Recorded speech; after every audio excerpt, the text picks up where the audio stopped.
When completing a compare and contrast writing assignment, the first thing you want to do is brainstorm, then organize your ideas, and then, of course, write the paragraph or essay.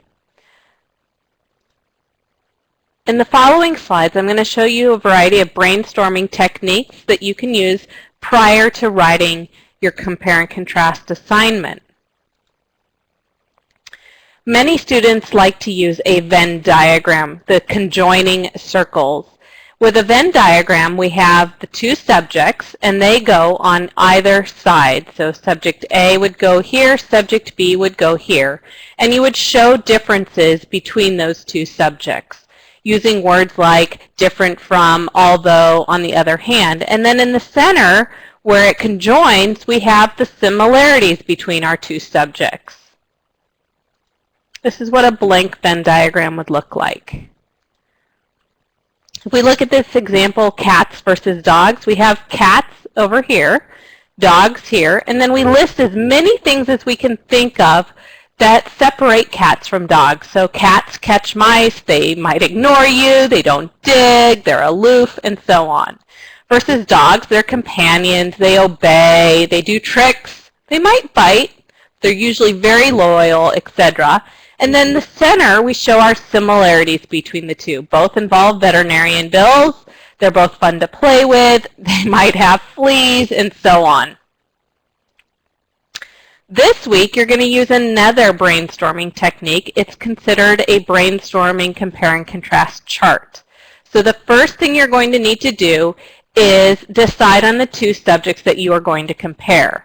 Your subjects need to be from related categories. For example, you would not compare a city to a state. You would compare two cities because they're of the same category. And the reason this is important is that your subjects need to be compared using the exact same criteria, the same categories for comparison. And so that's easy to do if they fit within the same realm. Possible topics. Now, of course, this week you can choose to compare and contrast whatever you want. It's free for you to decide, but sometimes it's nice to have some ideas to get you started. So you could do Walmart versus Target, raising boys versus raising girls, budget versus no budget, movie theater versus Netflix, country life versus city life. Any category for comparison is fine. It's just important that whatever you choose is something that you can write about from your own words and your own knowledge and your own perspective. So make sure you choose two things that you know very well. So your assignment. First, choose two subjects to compare and contrast, and then enter them onto your chart under subject A and subject B. Next, select 3 categories for contrast and enter them into the category boxes under subject A and subject B. They are going to match on both sides of your chart because we're comparing under the same categories. Then add 2 supporting detail sentences into the appropriate boxes under each category. Then in your center column, list 3 categories of comparison for your similarities between A and B. And then just add 1 additional sentence of supporting detail under each category. Let's take a look. Here's our blank chart. So under subject A, we will put whatever subject we're comparing. And then under subject B is the other subject. These are the 2 things we're comparing. Category 1, category 2 will match.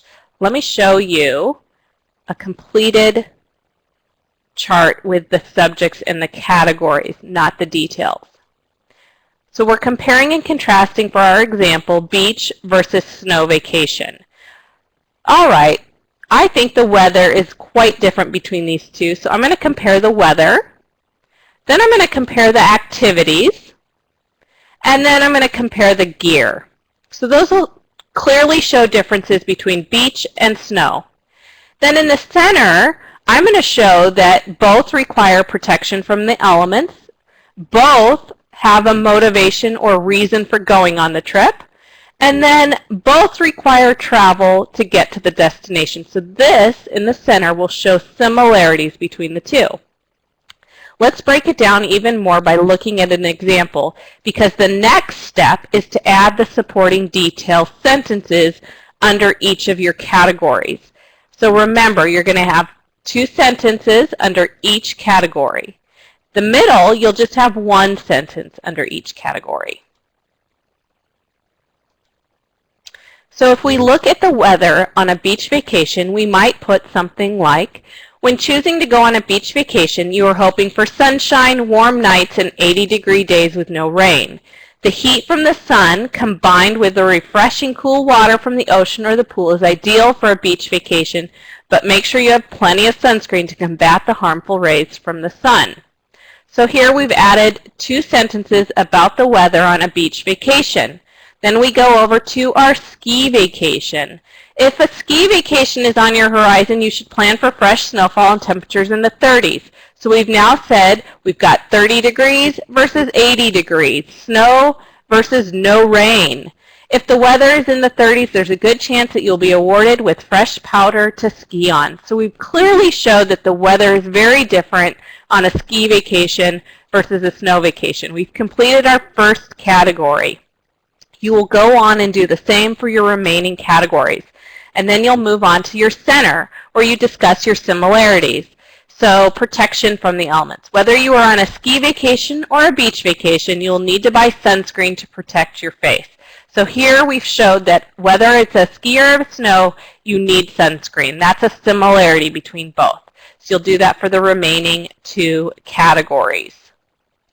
When you're all done, your chart will look something like this. You'll have your sentences completed in each of your categories, and you'll save it to your computer, then upload it to the Dropbox for a grade.